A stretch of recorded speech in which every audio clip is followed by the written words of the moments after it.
한동훈, 한덕수 두 사람이 나와서 정권 인수, 대통령 권력을 대행하겠다 이렇게 얘기를 하는데 순간 떠오른 게 그거였어요. 조선시대에 대리청정이라는 제도가 있었어요. 네. 네. 수렴청정 말고 대리청정이에요. 그러니까 왕이 좀 나이가 들어서 지쳤거나 놀고 싶거나 아니면 세자를 훈련시키고 싶거나 또 결정적으로는 내가 물러나 있는 동안에 세자한테 줄 서는 놈이 누군지 좀 확인하고 싶거나 이럴 때 세자한테 대신 정치를 해라라고 맡기는 제도를 대리청정이라고 그래요. 이렇게 얘기하죠. 내가 이 선으로 물러날 테니 앞으로는 세자가 정치를 하고 영의정이 잘 보필해 주시오. 딱 그 장면이었어요. 한동훈은 세자처럼 그 자리에 나왔었고 한덕수는 영의정처럼 이게 세자와 영의정 관계를 딱 이렇게 만들어 놓은 거예요. 그러네. 야, 비유 좋다. 누가 그 사람을 세자로 지명을 했고 뭐 영의정이야 이제 왕이라고 생각하는 윤석열이 지명했지만 왕조 시대에나 가능한 거예요. 그런데 문제는 정말 문제는 검사 출신이고 법무장관까지 한 사람이 그리고 2번이나 총리를 한 사람이 이게 왕조 시대에나 가능한 일이라는 사실을 모르는 거예요. 진짜 비극이다. 민주주의의 기본이 뭔지를 모르는 거예요. 근데 그럼에도 불구하고 지금도 수많은 사람이 이 내란 자체가 잘못이 아니고 대통령의 정당한 헌법상 권한 행사다라고 주장하는 사람들이 있잖아요. 뭐 일부 있죠. 예, 네. 일부 있어요. 일부라고 말씀하셨어요. 민주주의의 기본에 대해서 우리는 얼마나 알고 있는가? 우리나라 사람들은 언제부터 민주주의가 좋은 제도라고 생각했는가? 거기서부터 좀 출발을 해보죠. 네. 민주주의라고 하는 말이 우리나라에 처음 들어온 게 1884년이에요. 1884년에 민주주의라는 단어가 들어왔어요? 단어가 들어왔어요. 되게 일찍 들어왔네. 일찍이 아닌 게, 예? 그 일찍이 아닌 게 그때 이미 미국과 프랑스는 왕이 없는 나라였어요. 왕이 없는 나라랑 교섭하려니까 그 나라를 이해해야 되잖아요. 근데 이 민주주의는 애초에 번역을 잘못했어요. 그렇지. 일부러 번역을 잘못했어요. 일부러요? 예, 왜냐하면 우리가 주의 그러면 뭐 내셔널리즘이든 그렇지. 인디비주얼리즘이든 전부 이즘으로 끝나잖아요. 근데 이거는 데모크라시란 말이에요. 네. 이즘이 아니에요. 이 제도잖아요. 그렇죠. 민주제라고 번역을 했어요. 근데 주의라고 해갖고 왜 그렇게 했냐면 이게 항상 궁금했어 나는. 군주제 사회에서 사는데 민주제가 있다는 걸 얘기하면은 군주제가 우스꽝스러워지기 때문에 이거는 일종의 어떤 사람들의 특히 오랑캐들의 생각 중 하나일 뿐이지 현실의 존재해서는 안 된다 이런 의미에서 민주주의라고 번역을 한 거예요. 제도가 아니고 그렇죠. 일부 몰지각한 사람들 머릿속에 있는 생각. 그래서 제도를 주의라고 번역을 그렇죠. 일부러 한 거예요? 그렇죠. 되게 그 사람 똑똑하네. 나쁘게 똑똑하네. 그럴 수밖에 없었어요. 원래 민이라고 하는 글자는 전에도 말씀드렸었는데 민은 천한 사람이란 뜻이에요. 민이라는 게 좋은 단어가 아니라고요? 민 이런 거 아니에요? 한번 보세요. 민예, 민속, 민화, 뭐 민요, 민자가 앞에 들어가는 단어들은요 촌스럽다, 세련되지 못하다, 투박하다 이런 의미랑 결합이 돼요. 원래 뭐냐면 민은 피지배층, 인은 지배층, 묶어서 인민이고요. 그래서 지금도 도시에 사는 사람들은 정치인, 문화예술인, 언론인 그러잖아요. 도시 밖에 사는 사람은 농민, 어민 그래요. 인과 민은 그렇게 나뉘는 글자예요. 그래요? 근데 그 민이 주인이 되는 무슨 체제 이런 거 얘기하면 난리 나는 이건 무슨 오랑캐들이나 할 수 있는 것이지 천도가 있고 하늘의 도리를 왕이 대신하는 이런 것이 정치인 줄 아는 사람들한테 말도 안 되는 얘기인 거죠. 그럼 갑자기 그 서민이란 단어가 굉장히 기분 나빠지네. 원래 그랬었어요. 그래요? 그래서 민이라고 하는 게 이 단어 자체가 안 좋은 뜻이었어요. 그러니까 이 상황이 굉장히 오래됐죠. 왕조 국가였으니까 특히나 왕조 국가에서는 그랬고, 그러니까 언제 이제 민주주의를 좀 좋은 제도로 쓰자는 생각이 우리 내부에서 출현했냐면 100년 조금 넘었는데 정미 7조약 고종이 물러난 다음에 이제 우리가 주권 회복 운동을 하잖아요. 주권 회복을 하는데 주권을 회복하면 이거 다시 주권을 찾아서 일본이 뺏어간 주권을 찾아서 다시 순종한테 줘야 되나? 이게 고민스러워지죠. 그래서 이거는 이제 다시는 왕한테 줘서는 안 된다. 우리 스스로 주권을 찾고 우리가 스스로 주권을 행사해야 된다. 그래서 그때 이제 민주제를 만들려고 하는 시도가 나와요. 그러니까 독립운동 자체가 민주화 운동이었어요. 네. 민주제를 수립운동이었어요. 그래서 그 당시에 만들어졌던 독립운동 단체 이름이 신민회였어요. 신민회. 민을 새롭게 바꿔야 주권자가 될 수 있다 이런 생각이었죠. 그리고 그 전통 위에서 1919년 3.1운동이 일어났을 때 독립선언의 주체를 2천만 민중의 성충을 합하여 이렇게 썼던 거예요. 독립선언서에 민중이라고 썼어요. 민중. 민이 주인이 되는 그런 체제를 만들겠다. 자, 이게 민주주의. 그래서 우리 독립운동은 기본적으로 민주주의와 결합해 있었어요.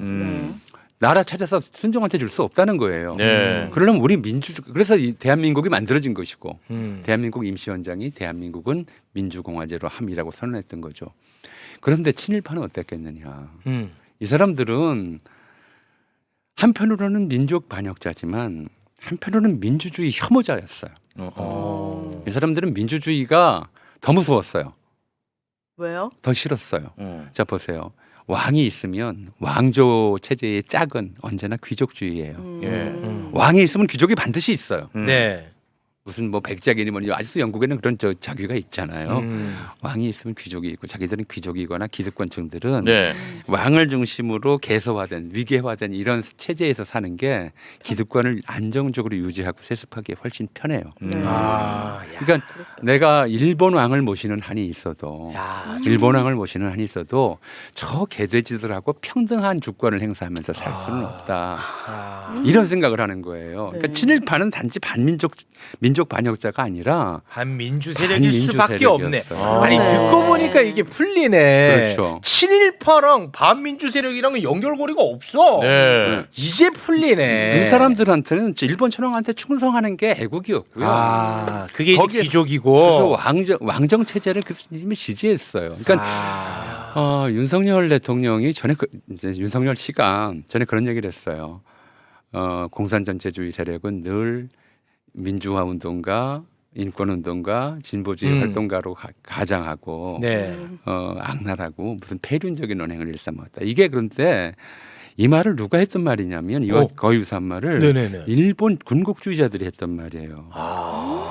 일본인들은 일제강점기 내내 그때 교육받았던 사람들은 민주주의가 좋은 제도라고 배운 적이 없어요. 배울 수가 없죠. 네. 어떤 제도가 제일 좋은 제도예요? 일본 천황 만세 일개의 반인반신인 일본 천황이 지배하는 전권을 가지고 지배하는 일본식 정치 제도가 제일 좋은 제도다. 라고 믿었던 거죠. 생각했던 그렇게 가르쳤고 그렇게 믿었어요. 네네. 그러니까 이 사람들을 볼 때는 민주주의와 공산주의가 비슷하게 보였어요. 그래서 일본이 2차 대전 때 어디랑 싸웠어요? 민주주의 자본주의 국가인 미국과도 싸우고 네네. 공산국가인 소련과도 싸웠잖아요. 자기들은 천황제 절대 군주 국가였거든요. 자, 여기서 이렇게 교육받은 사람들이 해방되고 나서 이제 미군정이 들어와서 민주공화국이 된다고 했을 때 배운 적이 없거든요. 민주주의가 뭔지 배운 적이 없어요. 자기들이 익숙한 체제는 천황제 체제였어요. 네. 그러니까 이승만 본인의 권력력도 있었지만 그 주변에 이승만이 계속 놓아뒀던 친일파들은 민주주의를 좋아하지 않았어요. 그냥 이제 제가 그런 얘기를 하는데 전쟁 이후에 일본은 군국주의가 붕괴되고 천황이 남았던 반면에 한국은 천황은 사라진 대신에 군국주의가 남았다고 그런 상태가 돼요. 일제강점기 일본 천황에게 충성했던 사람들이 그 자신의 기득권을 유지하기 위해서 이승만을 천황처럼 만든 거예요. 1인 독재자 체제를 만든 거죠. 예. 1인 독재 체제가 계속 유지되면서 저만 해도 학교에서 민주주의를 배운 적이 없어요. 제가 배운 민주주의는 유신 독재 체제가 제일 좋은 민주주의다라고 배운 거예요. 예. 독재 체제를 민주주의라고 배웠어요. 그러니까 이건 말이 안 되는 거거든요. 자유를 지키기 위해서 자유를 버려라. 포기해라. 민주주의를 지키기 위해서 민주주의를 파괴해라. 이게 유신 독재였단 말이에요. 네. 그러니까 바보가 아니면 이걸 납득할 수가 없어요. 그런데 반복해서 주입하면 사람들을 바보로 만들어 놓은 거예요. 이게 그러니까 저보다 윗세대들 지금 60, 70대 보면 이 개념을 못 잡고 있어요. 여전히. 그래서 태극기 부대가 나이가 그렇죠. 좀 많으신 분들이 많구나. 그러니까 반공주의를 내세운 독재 체제를 민주주의로 착각을 해요. 그걸 자유민주주의라고 불러요, 이 사람들은. 이 자유도 없고 민주주의도 없는 체제가 민주주의를 지키기 위해서 민주주의를 파괴해야 된다고 하는 해괴한 논리를. 그게 너무 이제 그것만 배웠으니까. 슬프다. 그러니까 연결이 다 되네. 87년도의 6월 항쟁이 대단히 좀 불철저한 과거 청산으로 끝났잖아요. 이게 이제 우리 시대의 문제예요. 사실은 70년대, 80년대 우리 사회의 대립구도는 명백했어요. 반민주 독재 세력과 민주화 운동 세력, 네. 민주 세력, 예. 일반 이제 민주주의를 원하는 시민들 이런 대립이었잖아요. 그럼 양심 세력, 비양심 세력 이렇게 나누기도 했었어요. 근데 87년 개헌 이후에도 노태우 정권이 들어서니까 그게 비극이야. 자 이건 반민주 집단이었어요, 사실은 독재 세력이었어요. 네. 근데 이거를 본인들이 자기가 독재를 했다고 얘기를 인정할 수도 없고 네. 또 언론들도 그 당시에 이른바 박정희 군사 독재 시대에 거기에 협조하고 협력했던 그런 과거가 있기 때문에 네. 이걸 독재 체제라고 불러야 되는데 음. 군사 독재 체제라고 불러야 되는데 말을 순화해줘요. 뭐라고요? 이게 역사를 왜곡한 첫 번째예요. 예. 권위주의 세력이라고 불러요. 권위주의 세력. 권위주의. 권위주의 정책이 말이 돼요? 하나를 만들어냈네. 그렇죠. 독재 정치예요. 권위주의. 독재 정치인데 네. 권위주의 정치라고 해괴한 말을 만들어내는 거죠. 똑똑해 나쁜 쪽으로 아무튼 그럼으로써 이제 이 독재에 대한 반민주성에 대한 대중의 관심을 희석시켜버려. 그렇지. 그래서 이제 권위주의 정치란 말이 일상적으로 쓰였어요. 아. 쓰였는데, 그러니까 당시에도 이 단어가 쓰인 거예요? 그러니까 87년 이후에 쓰였어요. 아니 그러니까 그 당시에도 권위주의라고 이렇게 표현을 했어요. 박정희 전두환 때는 그렇게 안 썼어요. 노태우 때 과거를 얘기하면서 권위주의. 과거를 얘기하면서 박정희 순화시키는 차원에서. 그렇죠. 박정희 전두환 정치를 독재 정치인데 독재 정치라고 하기에는 거기에서 협력했던 자기들이 부끄럽기도 네네, 하고 그렇지. 또 후계이기도 하니까 민정당 세력이. 네네. 그러니까 그거를 독재 정치라고 안 하고 권위주의 정치라고 이렇게 말을 바꾼 거죠. 네. 그리고 또 하나 이 독재 체제에 적극 협력했던 사람들 또는 그 중심에 있었던 사람들을 독재 세력, 반민주 세력 이렇게 부르지 않고 산업화 세력이라고 또 이름을 바꿨죠. 진짜. 그러니까 권위주의 정치나 산업화 세력이라고 하는 하나의 좀 합법적인 산업화는 심지어 긍정이죠. 그러니까 민주 사회의 합법적인 좀 정치 세력으로 끌어올린 거예요. 합법성으로. 이런 근데 쪽은 머리가 엄청 잘 돌아가네. 그 다음에 더 큰 문제가 생겨요. 뭐죠? 90년도에 3당 합당을 하면서 네. 사실은 90년도 3당 합당 당시에 노태우 김종필 합당 협력은 이미 결정되었고 노태우 김종필 세력이 누구랑 손을 잡을 거냐. 김대중이랑 손을 잡을 거냐, 김영삼이랑 손을 잡을 거냐 가지고 사실 고민을 했었어요. 그때 고민을 했었는데 DJ도 후보군에 있었어요? 그럼 처음에는 DJ 김영삼을 좀 소외시키고 DJ랑 손을 잡을까까지 했었어요. 그래요? 네. 근데 그러다가 이제 김영삼하고 손을 잡으면서 네. 이제 이렇게 된 거예요. 그 당시까지의 이른바 정치 구도는 사람들이 87년 6월 항쟁을 겪을 때까지의 정치 구도는 저쪽은 유신 세력하고 5.18 쿠데타 세력이잖아요. 반민주 세력이에요. 노태우 김종필은. 네. 그리고 김영삼 김대중은 양쪽 다 민주 세력이었죠. 그렇죠. 민주 세력이면서 동시에 김영삼도 그렇고 김대중도 그렇고 당신의 이름이 뭐냐 물으면 뭐라고 대답했냐면 개혁 보수라고 그랬어요. 개혁. 둘 다 보수예요. 둘 다 개혁 보수였어요. 그런데 김영삼하고 손을 잡으면서 이제 언론들이 뭐 어떤 식의 장난을 치냐면 이 독재 세력과 민주적 보수 세력이 손을 잡았단 말이에요. 일부러 들어갔어요. 들어갔으면 이게 과연 이 정체를 부르기가 좀 그렇잖아요. 그렇죠. 근데 여기 김영삼 이미지를 여기다 다 덮어 씌워준 거예요. 그래서 그때부터 보수와 진보로 나눠. 김대중은 자기가 원치도 않았는데 자기가 생각하지도 않았는데 진보가 돼버렸어요. 이때 처음 보수랑 진보라는 말이 나오는 거예요? 보수 대연합이라고 하면서 민자당 창당을 보수 대연합이라고 불렀고요. 그러면서 이제 김대중을 진보라고 이제 이름을 붙인 거죠. 그래서 그리고 이제 그런 식의 명명을 신기하다. 통해서 보수 우파, 진보 좌파라고 하는 개념들을 만들어가요. 아, 프레임이에요. 그럼 거기에는 이제 옳고 그름이 없어지는 거야. 선악구도가 아니야 이제. 이제 선악구도도 아니고 아니죠. 기본적으로 민주주의 하에서 보수와 진보는 그렇죠. 양날개니까 네. 과거에 이른바 독재 체제의 왕정 중심의 독재 체제, 왕조적 사고 방식을 가졌던 그런 생각은 사라지고 완전히 이제 민주주의, 선진 민주주의 체제처럼 진보와 보수, 좌와 우가 공존하는 그런 체제가 된 걸로 만들었어요. 세탁이 된 거예요. 네. 그럼 보수의 뿌리는 결국 독재네요? 더 가보면. 그러니까 지금 말씀을 드릴게요. 아. 사실은 이제 이 장면이 제가 잘못됐다고 보는 것은 계속 그래서 저는 저한테 사람들이 자꾸 언론 기자들이 그래요. 좌파 역사학자라고 그래요. 저는 보수주의자인데 사실은. 왜 이러지 이 사람들 이제 이런 생각이 드는 게 그런 거였어요. 이제 그렇게 얘기를 해요. 근데 사실 이 보수 진보 좌우 개념은 어디에서 출발했냐면 다들 아시잖아요. 프랑스 혁명에서 출발했어요. 프랑스 혁명 때 누가 보수 누가 진보 누가 우파 누가 좌파였냐면 왕당파를 배제한 나머지 민주주의를 이루겠다고 결의했던 그 사람들 내에서의 보수 진보가 나뉘고 좌우가 나뉘었던 것이고요. 왕당파는 왕당파예요, 그냥. 근데 한국에서 자칭 보수는 기본적으로 이 좀 왕당파적 속성을 가지고 있어요. 독재. 기본적으로 독재죠. 네. 반민주 세력이었어요. 끊임없이 그랬었어요. 이 반민주라고 하는 거는 그러니까 사실은 기본적으로 친일파에서부터 그 다음에 이승만, 박정희, 전두환에 이르는 독재 정권 시기까지 계속 뿌리를 내려왔고요. 민주주의 교육이라고 제가 말씀을 드렸습니다만은 저도 배운 적이 없다고 그랬잖아요, 학교에서. 네네네. 제가 죄송합니다. 초등학교 4학년 때 유신이 떨어졌고 고등학교 2학년 때 박정희가 죽었어요. 네.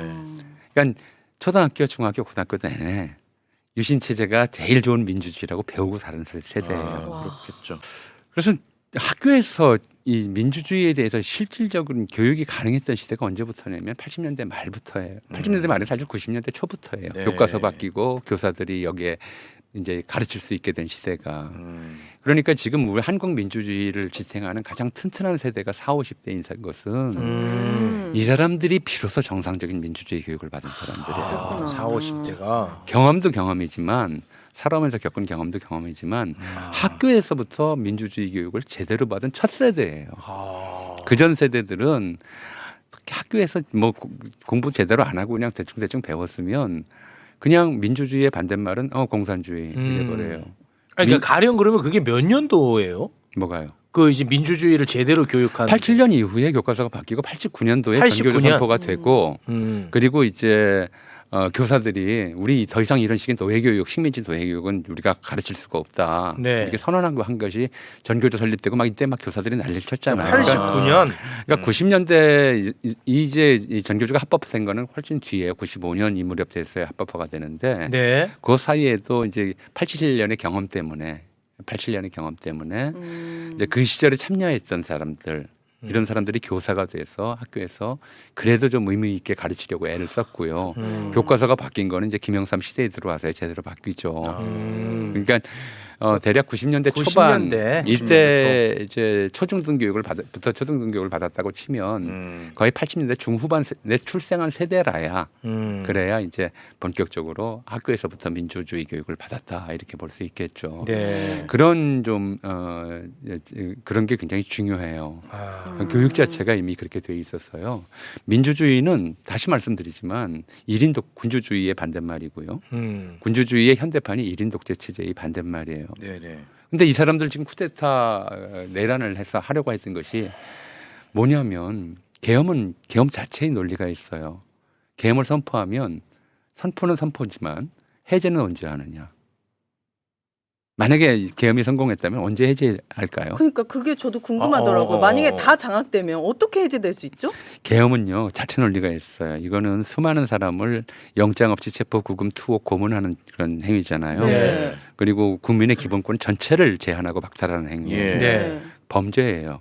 네. 국민에 대한 범죄예요. 네. 그러면은 이 범죄에 대한 면책권, 생명 안전 이걸 확보하지 못하면 해제를 못해요. 그래서 우리 역사상의 모든 계엄은 개헌, 그 다음에 이 계엄을 선포한 자의 평생 집권을 허용하는 방식으로 결정이 돼요.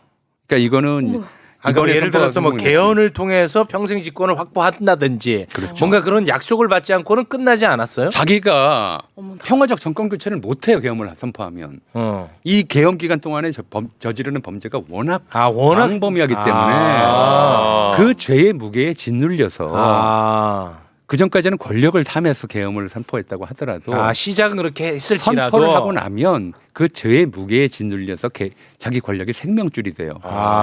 저렇게 해서 민주당 의원들 잡아가고 고문하고 네. 그랬다가 민주당이 정권 잡으면 자기 어떻게 되겠어요? 죽는 거지. 못 넘겨줘요. 그럼 독재가 될 뻔했네요 이번 개헌. 당연히 개헌? 독재 같아요. 우리가 안 그런 게 없어요. 안 그럴 수가 이거는 없어. 기본적으로는 끔찍해. 무슨 뭐 예산 이건 다 거짓말이고 사실은. 그거 다 드러났는데요. 뭐 네. 3월부터 준비했느니 그 전부터 네. 제가 볼 때는 뭐 1년 정도 네. 넘은 것 같고요. 제가 볼 때는 작년 예. 2023년 11월부터 기본적으로 네. 1인 독재 체제 왕정으로 되돌리려고 하는 거였어요. 왕정으로. 왕정으로. 자기가 뭔데 진짜 능력도 없으면서 이거는 진짜. 해제할 수 있는 계엄이 아니에요. 이런 계엄은 그렇구나. 해제를 못하고 거기에 짓눌려서 결국에 가서는 자기가 그렇게 생각을 안 했더라도 1인 독재 체제를 만드는 것밖에는 평생 집권 체제를 만드는 것밖에는 빠져나갈 길이 없는 그런 일을 벌인 거예요. 근데 거기에 찬동하는 거죠 국민의힘이. 왜 그랬느냐? 이 사람들 귀족이니까. 왕당파예요. 왕당파. 그러니까 이 왕조 체제는 군주제는 뭐랑 결합하냐면 귀족제랑 결합한다고 그랬어요. 네. 그리고 이 귀족제의 현대적인 용어가 엘리트주의예요. 어머나 어머나 진짜 잘 만들어. 엘리트주의거든. 그러니까 이게 어떻게 되냐면 이 사람들은 그래요. 왕을 모시고 살지언정 개돼지랑 같은 동급이 돼서 살 수는 없다. 그렇지.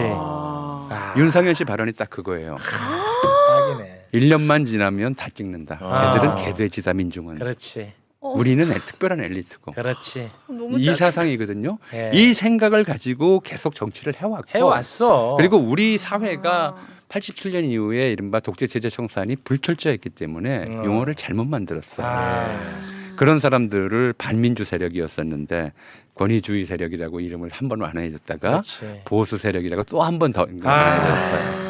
그러니까 왕당파한테 보수라고 이름을 붙이면 안 돼요. 왕당파예요. 왕당파. 기본적으로 독재주의자이고요. 예. 전체주의자이고 군국주의자들이었어요. 그리고 그게 청산이 안 되니까 계속 이제 이어져 내려왔던 거죠. 예. 왜 이 교육이 문제였냐면 이걸 제대로 우리가 저 사람들은 기본적으로 독재 세력이고 이른바 식민지 일제강점기부터 천황에게 충성해왔던 세력이고 네. 그래서 민주주의에 반대해왔던 세력이고 민주주의를 혐오해왔던 세력이다. 이것만 제대로 가르쳐서 지금 20대 안 나와요. 이 사람들은 또 한 번 또 이런 식의 완화된 표현들로 교육을 받다 보니까 보수와 진보의 민주주의라고 착각을 해요. 지금까지 또 우리가 유럽처럼 미국처럼 보수 대 진보 이런 것처럼 있는 것처럼 네. 사실은 그렇지는 않거든요. 그렇네. 그래서 이런 이제 이번 이참에 저는 뭐 조금 전에 이제 일부에서 박지원 의원께서 이 탄핵과 그 이전과 이후는 다른 시대다라고 말씀드렸지만 다른 시대가 될지 안 될지는 저도 확신할 수는 없어요. 다만 한 가지 필요한 것은 우리가 그동안 우리 역사를 거쳐오면서 의도적으로 잘못된 과거와 화해했던 역사. 그렇지. 화해라기보단 타협했던 역사죠. 그렇지. 독재자를 독재자라 부르지 못하고 그렇지. 권위주의자라고 불렀던 역사. 그리고 이제 반민주주의자를 반민주주의자라 부르지 못하고 보수라고 불러왔던 그렇지. 역사. 이런 것들을 이제 좀 반성하고 그만했으면 좋겠어. 이제 그것도. 반성하고 제대로 불러줘야 이제 된다. 제대로 해야 돼. 이제 국민의힘은 보수 정당이 아니라 네. 왕당파이고 왕당파. 전체주의 집단이고 독재 세력이고 네. 그리고 내란 공범이다. 그러니까 이게 그 동안에 이제 87년 이후가 전에 이제 어떤 분이 그런 얘기를 했더라고요. 한강 작가가 그렇게 얘기했죠. 과거가 미래를 현재를 도와줄 수 있을까? 70년대 민주화 운동을 도와준 게 일제강점기 독립운동이었고요. 그리고 80년대 이른바 민주화 운동을 도와준 게 70년대 민주화 운동이었고 네. 지금의 이걸 도와주고 있는 게 이 탄핵에 대해서 이른바 계엄 사태가 와서 나라가 망할 위기에 처해 있는 이 상황을 도와준 게 87년의 경험 같은 것들이었어요. 네. 역사는 사실은 굉장히 무거워요. 어떤 때는 좀 도와주기도 하지만 또 이런 우리가 민주주의라고 얘기를 하는데 사실 한국에서 형식적이나마 민주주의 제도, 민주제가 형성된 건 이제 40년도 안 돼요. 그 앞에 3,000년은 왕한 밑에서 살았어요. 네.